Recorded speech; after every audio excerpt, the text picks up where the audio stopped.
What's up, guys? Today we're diving into a controversial but important topic: why men often don't take dating advice from women. Now, before you grab your pitchforks, hear me out. This isn't about putting anyone down or claiming superiority. It's about understanding some key differences in how the genders view dating and relationships. With some insight, we can have more productive conversations that actually help guys level up their game. The double standard. Let's start with the elephant in the room, the double standard that exists when it comes to dating advice. We've all seen it play out. A guy struggles with women and gets told, just be yourself, or the right one will come along when you least expect it. Cliché advice that doesn't actually help. But when a woman is single, she gets bombarded with highly specific tips: wear more red, it's an attractive color, or try this flirting technique, or work on cultivating these personality traits that men find appealing. The dating advice industrial complex is dominated by women giving other women very pragmatic, nuts and bolts guidance. Now, I'm not saying that generic, be yourself, advice to men is always bad. Self-acceptance and confidence are important.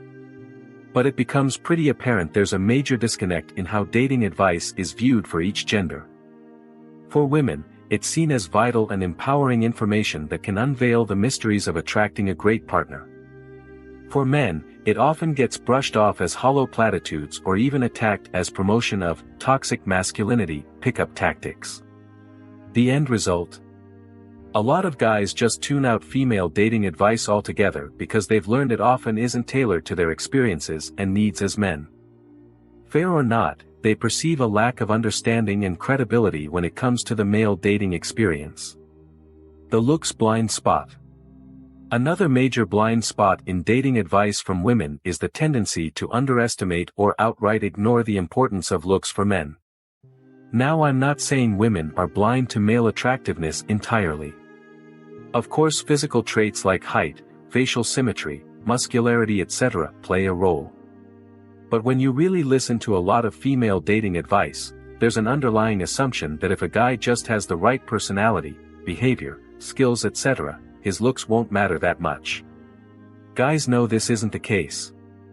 They understand intuitively that looks are a huge factor, perhaps the biggest factor outside of extremely niche environments like close social circles. A very attractive guy who is kind of a jerk will often outperform a wonderful guy who is decent or average looking. Pickup artists and players actually leverage this reality all the time with the looks-maxed, peacocking styles you see from them. Women struggle to internalize this not because they're shallow, but simply because looks matter less for their own dating success than it does for men.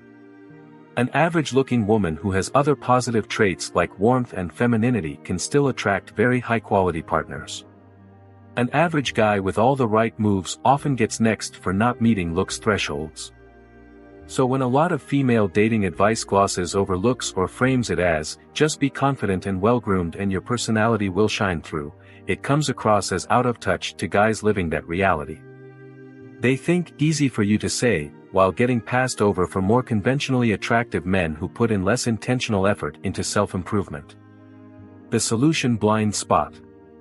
Perhaps the biggest reason why a lot of female dating advice falls flat with men is the tendency to focus more on concepts and perspectives than practical, hard solutions.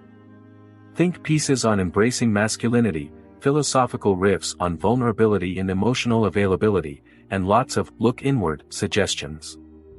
While potentially valuable, much of it fails to tangibly help guys navigate the modern dating scene.